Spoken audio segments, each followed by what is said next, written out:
પોરબંદર નજીક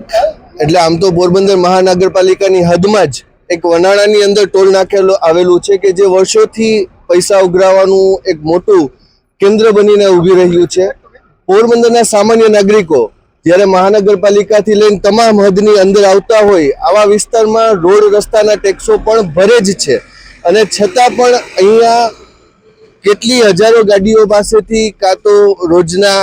મોટા એવા પૈસાનો તોડ થાય છે અથવા તો મંથલી પાસના નામે પણ તોડ થાય છે। આવા સમયે જો મહાનગરપાલિકા દ્વારા આ ટોલ નાકું બંધ કરવા માટે જો તેમને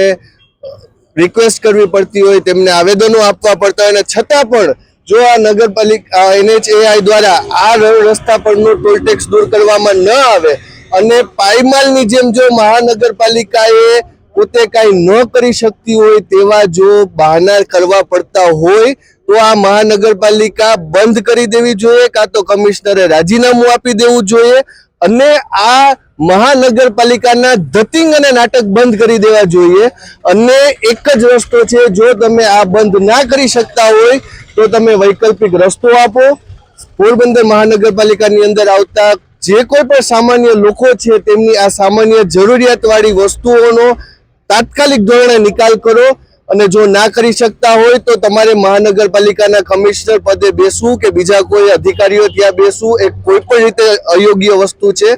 જ્યારે કોઈ પણ જગ્યાએ આવું કોઈ પણ સમસ્યા સામાન્ય લોકોની હશે તેને સંપૂર્ણપણે પૂરી કરવા માટે આમ આદમી પાર્ટી પોરબંદર ખડે પગે રહેશે અને આ રીતે આ વખતે પણ વિપક્ષો સાથે મળીને અને આ એક પ્રશ્નને કોઈ પણ રીતે પૂર્ણ ન થાય ત્યાં સુધી અમે આંદોલન કરી અને આના માટે નાગરિકોને પૂર્ણ રીતે અમે સહાય આપશું તેવી અમે બાંહેધરી આપીએ છીએ।